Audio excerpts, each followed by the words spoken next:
There is a pain more subtle than heartbreak, more persistent than grief. It is the quiet ache of emotional emptiness, the hollow that lingers no matter how much love surrounds you or how much you achieve. You may lie in the arms of someone who cares, celebrate a success you worked hard for, or sit in a room filled with laughter. And still, inside, you feel untouched, unseen, unsatisfied. This is the hidden wound of childhood trauma, the invisible scar that convinces you nothing will ever be enough. And yet, the truth is this: the hollow you fear is not proof of your brokenness. It is the echo of a forgotten child waiting to be remembered. Think of how this hollowness shows itself in your daily life. In relationships, you may give and give, hoping the closeness will finally fill the void, only to find that intimacy fades like water slipping through your fingers. No matter how much affection your partner offers, no matter how devoted your friends are, you still feel a subtle distance, as though a pane of glass separates you from them. You ache for closeness, yet something inside you whispers, "It's not enough. It will never reach me." And so you keep searching, not because you are greedy, but because your heart still feels starved. In your work, the hollow wears a different mask. You achieve one goal, but satisfaction evaporates almost instantly. The praise of others echoes for a moment and then dies away, leaving only silence in its place. So you chase the next project, the next recognition, the next step on the ladder, not because you want more, but because you fear the emptiness that comes when the applause ends. And though from the outside you may look successful, inside you carry a secret exhaustion. Nothing ever lands, nothing ever stays, nothing ever feels like enough. Even in spirituality, the wound whispers. You meditate, but instead of peace you feel only the pressing silence of the void. You pray, but the words feel unanswered. You sit in ceremonies, retreats, sacred circles, and yet something in you remains untouched, unmoved. And if you've ever wondered in shame, what is wrong with me? Why can't I feel whole, even in the places that promise healing? Know this: nothing is wrong with you. What you are feeling is not failure, it is memory. It is the unhealed echo of childhood trauma, and it is more common than you think. To understand this emptiness, we must return to the place where it began: childhood. Imagine yourself small again, with eyes wide open, reaching for love. Sometimes it came, but not steadily. Sometimes it appeared when you were quiet, pleasing, or helpful, but vanished when you cried, raged, or needed too much. Sometimes it never came at all, replaced by absence, neglect, or criticism. And a child, unable to comprehend the complexity of adult wounds, makes a devastating conclusion: if love isn't here, it must be because of me. I am not enough. My needs are too much. To be safe, I must hide myself. And so, the child makes an invisible vow. They learn to silence their hunger, numb their feelings, bury their longing. They put on masks: the pleaser who earns approval by always being good, the achiever who chases validation through success, the invisible one who hides to avoid being a burden.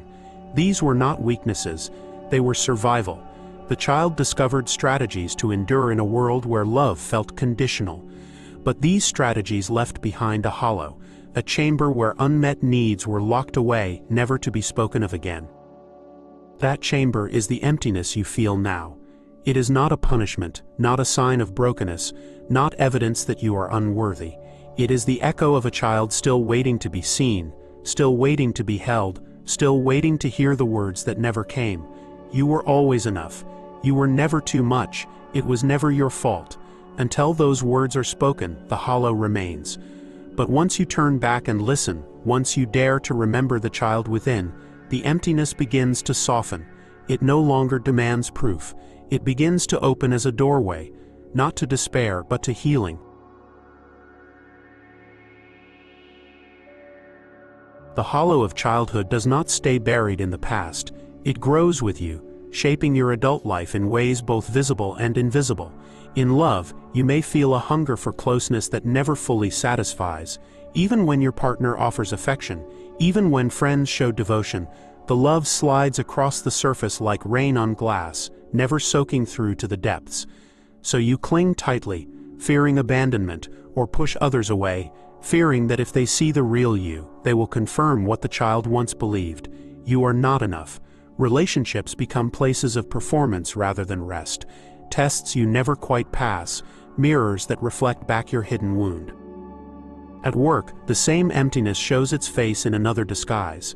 You achieve, you succeed, you check off milestones others admire, but satisfaction never stays. The applause fades quickly, leaving you restless, already chasing the next summit. It is not ambition alone that drives you. It is survival. Deep down, the child within is still striving to earn the love and recognition that once felt so scarce. This is why no victory lasts long. Each one is swallowed by the void, demanding more.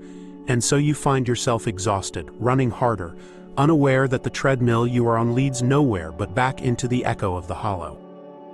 Even your body and spirit carry the imprint. The nervous system, shaped in those early years, still expects danger in rest. You may feel tightness in your chest, an ache in your stomach, or fatigue that no sleep heals. Spiritually, you may long for peace but find silence unbearable.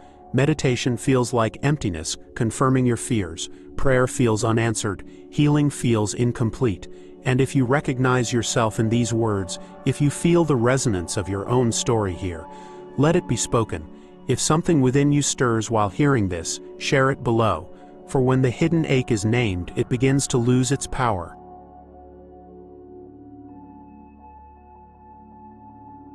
Here is the paradox that shifts everything. What you call emptiness is not a flaw, but a shield. When you were small and love felt uncertain, your heart could not bear to feel rejected again and again. So your body created a hollow, a quiet cavern where unmet needs were hidden away. The numbness you now despise was once a gift, a way of surviving the unbearable. What you call your greatest weakness was in truth your greatest act of brilliance. The child you once were did not give up. They created a sanctuary within, a place where the pain could not reach you as deeply. But what once saved you now keeps you from living fully. The hollow does not recognize that you are no longer a child. It still blocks the love that tries to reach you, still silences the joy that longs to rise. The numbness that once protected your heart from breaking now prevents your heart from opening. The emptiness that once spared you from despair now robs you of intimacy and connection.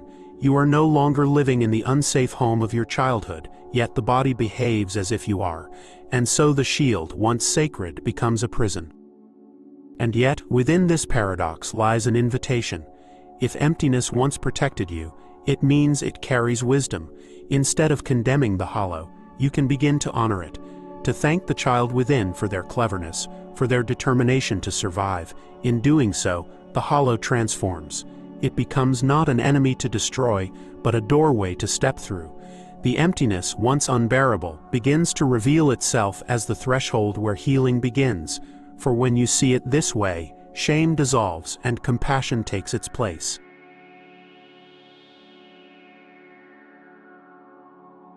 To reframe your experience of emptiness is to shift from asking, "What is wrong with me?" to whispering, "Of course I feel this way." This is not a void because you are broken. It is a space that was created to protect you. And if the hollow was built out of fear, it can now be softened with love.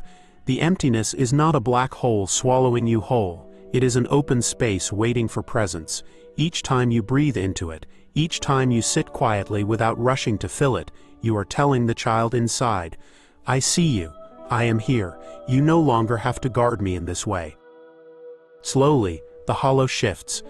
The silence that once felt hostile begins to soften into stillness. The numbness begins to thaw into tenderness. The emptiness becomes not a reminder of absence, but an invitation to presence. Instead of chasing endlessly outside yourself, you begin to cultivate presence within. And that presence, offered again and again, fills the hollow in ways no achievement, no relationship, no external proof ever could. This is the essence of inner child healing, remembering that the love you sought was always meant to come through you. As this reframe takes root, your life begins to change. Relationships feel more nourishing because you are no longer demanding they prove your worth. Work feels lighter because it is no longer a desperate attempt to silence the void. Spirituality feels deeper because it is no longer about achieving enlightenment, but about resting in your being. The hollow does not disappear overnight, but it changes texture. What once felt like exile now becomes a sanctuary. What once felt like absence now becomes space, and in that space you discover you were never empty, you were always whole, waiting to remember.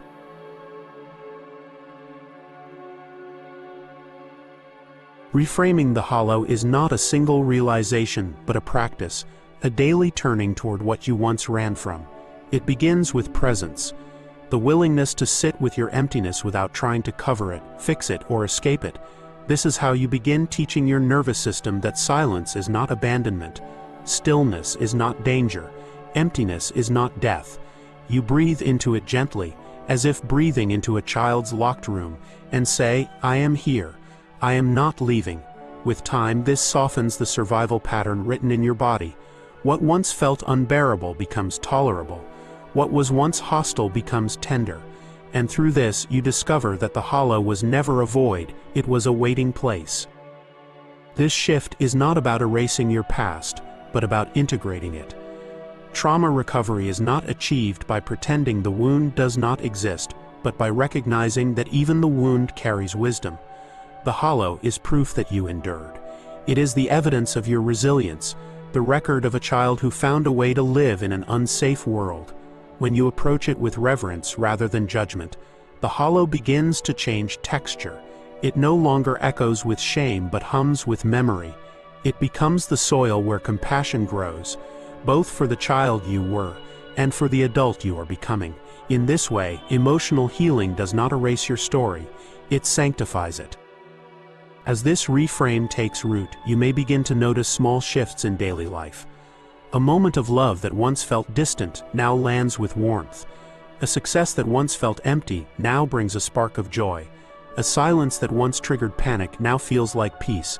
These are signs that the hollow is softening, transforming from a place of exile into a place of belonging. You realize you do not need to chase enoughness outside of yourself, because enoughness has always lived within. This is the miracle of becoming whole, not through addition but through remembrance. Emptiness and the wound of never enough are woven together. One whispers, "Nothing will fill me." The other commands, "Keep striving." Together they create the cycle that leaves you exhausted, forever chasing, forever fearing, forever falling short. To step out of emptiness, you must eventually face this deeper vow, the belief that you were never enough to begin with. That is the journey I open in How Childhood Trauma Creates the Not Enough Wound. In that teaching, we uncover how shame, abandonment wounds, and self-sabotage were not failures, but survival strategies. If this video reveals the hollow room inside you, the next reveals the lock on the door. You'll find the link in the description below, waiting when you are ready to continue.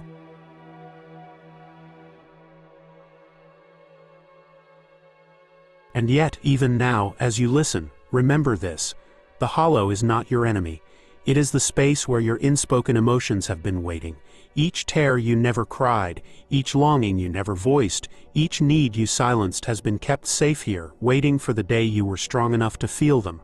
That day is today. Every time you allow yourself to feel, the hollow fills, not with external validation, but with your own presence. Every time you breathe into the emptiness, you make space for joy to return. Every time you speak to the child within, you reclaim the fragments of yourself you thought were lost forever. This is why shadow work is not about destroying what is dark, but illuminating what has been hidden. The hollow was never a curse. It was an archive, a secret room of your soul holding the emotions you were too small to carry. Now, as the adult, you can walk back in, take those emotions by the hand and say, "Come home.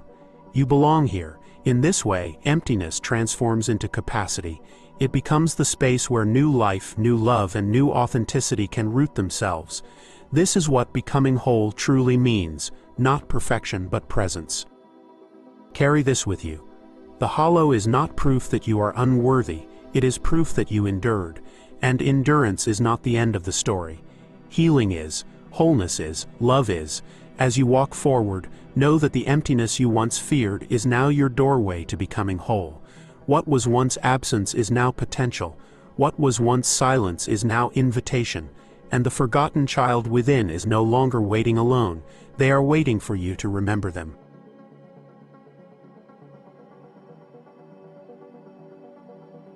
The emptiness that once haunted you has revealed its secret.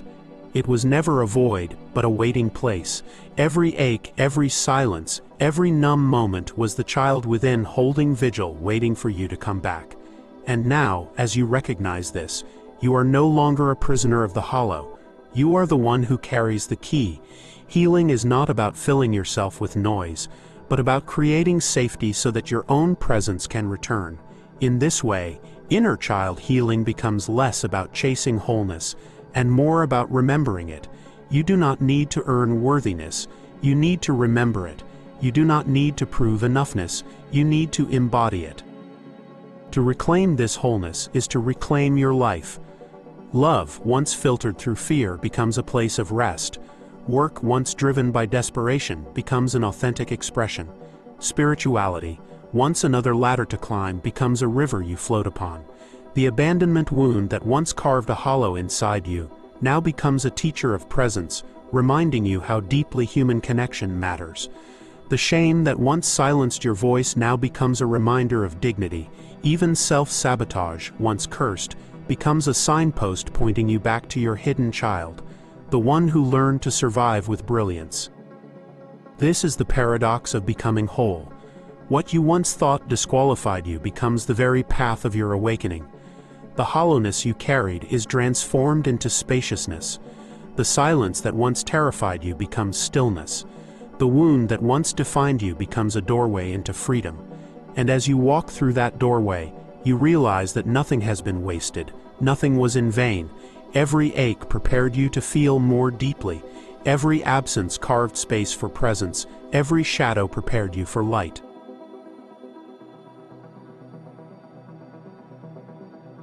Carry this with you. Enoughness is not earned, it is remembered. When the old voice rises to tell you that you are empty, whisper back, "I was never empty. I was always whole. I only forgot." When shame insists that you are not enough, reply softly, "I am enough. I always was. I always will be." These are not affirmations to force, they are truths to uncover. Truths that were buried beneath the rubble of childhood but never destroyed. Each time you speak them, you strengthen the bond with your inner child, showing them that you will not leave them behind again. Let this remembrance echo into your days. In the morning, place a hand on your heart and breathe into the hollow, not to erase it but to honor it. At night, whisper to the child within, "You are safe with me now." In your work, ask not, "How can I prove my worth?" but "How can I express my truth?" In love, ask not, "How can I earn their affection?" but "How can I let myself receive what is already here?" In this way, the hollow becomes a guide, a compass always pointing you back to presence, reminding you that you are no longer the forgotten child, you are the remembering adult. And when the ache returns, as it sometimes will, do not fear it. Let it remind you that healing is a spiral, not a straight line. Let it call you back inward, to the quiet room where your child self waits. Each time you return, the hollow fills a little more, not with external proof, but with your own presence. This is the essence of emotional healing, of shadow work, of becoming whole, not escaping the hollow, but transforming it into the most sacred space within you.